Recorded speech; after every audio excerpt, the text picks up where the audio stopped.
नमस्कार दोस्तों, स्वागत है आप सबका मेरी इस नई वीडियो में। तो आज हम बात करने जा रहे हैं जेसिका के बारे में। जो ये कंट्रोवर्सी थी नेहा और सचिन की, इसमें आप सबने जेसिका का नाम तो सुना ही होगा। जेसिका गुप्ता, जो कि सबसे पहली फ्रेंड थी यूट्यूब पर नेहा आशीष तिवारी की, जिन्होंने उनका उस बुरे वक्त में साथ दिया जब आशीष जी उनके साथ नहीं थे। उन्होंने नेहा को उस दुख से बाहर निकाला था। इन दोनों की दोस्ती सोशल मीडिया पर काफ़ी चर्चित थी। सभी को पता था कि ये दोनों बेस्ट फ्रेंड हैं और इनके आपसी रिश्ते बहुत अच्छे थे।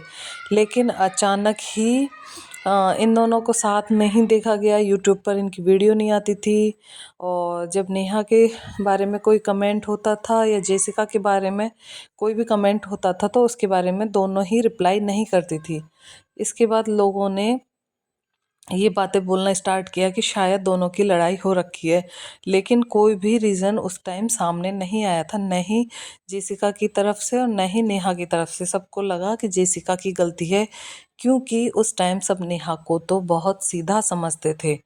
लेकिन जो अब कंट्रोवर्सी सामने निकल कर आई थी सचिन और नेहा की, उसके बाद से वापस हवा का रुख मुड़ के जेसिका की तरफ गया और वहाँ भी कमेंटबाजी होने लगी कि आखिर जेसिका के साथ नेहा ने क्या किया था।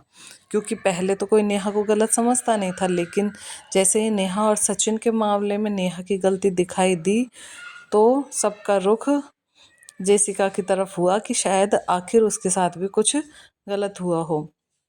जेसिका अपने व्लॉग्स डाल रही थी कंटिन्यू, और अपने और नेहा की जो लड़ाई हुई थी उसके बारे में वो बता भी रही थी। उन्होंने एक दो व्लॉग डालकर ये क्लियर भी किया था शुरू से एंड तक कि उनके साथ आखिर नेहा ने क्या क्या किया था। वो उनको बहुत दबाव में रखती थी। उसके बाद जब उन्होंने ये सारी चीज़ें सोशल मीडिया पर लाई जेसिका ने, उसके बाद नेहा ने उनको धमकी दी। जी हाँ दोस्तों, नेहा ने उनको धमकी दी कि जो तुम कर रही हो ना, वही उल्टा तुम्हारे चल कर आएगा। यानी कि उन्होंने इनडायरेक्टली ये कहा कि जिस तरीके से मेरी बदनामी हुई है उस तरीके से तुम्हारी भी बदनामी होगी।